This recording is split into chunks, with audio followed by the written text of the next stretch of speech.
The Philippines has developed rapidly in just 3 decades of democracy. It's playing to its strengths and is a rising star in Southeast Asia.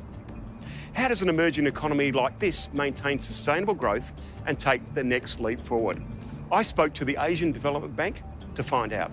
Right now, the Philippines, which was the sick man of Asia for a long time, is having its moment in the sun, if you like, and it's now, the talk of the town. So there's a lot of interest, a lot of expectations building up about the Philippines right now. Would you call the Philippines an investment-friendly country?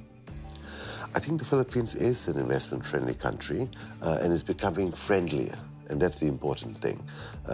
This new administration is looking to increase foreign investment and is looking at making conditions to invest a lot simpler and a lot more efficient.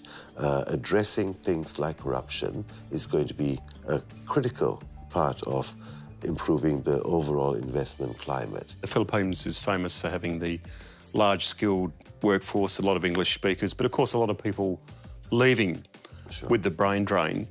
Do you think that's actually a difficult policy challenge for the Philippines? The overseas Filipino worker is the unsung hero of the Philippines and supports this system in many ways.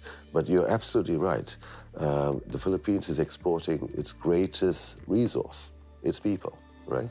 And this is fine in the short term, but in the long term, the government has to address the need to keep these people skillfully and productively employed at home. When you think about growth, do you also think about inequality? The Philippines has had tremendous growth, but one of the unfortunate consequences is that poverty during this period has remained almost completely unchanged, and this is unacceptable. We need to make sure that growth is more inclusive, that it reaches a larger proportion of the people, that more people are involved in the growth process, and so we avoid inequality rising at a time when conditions for growth are good.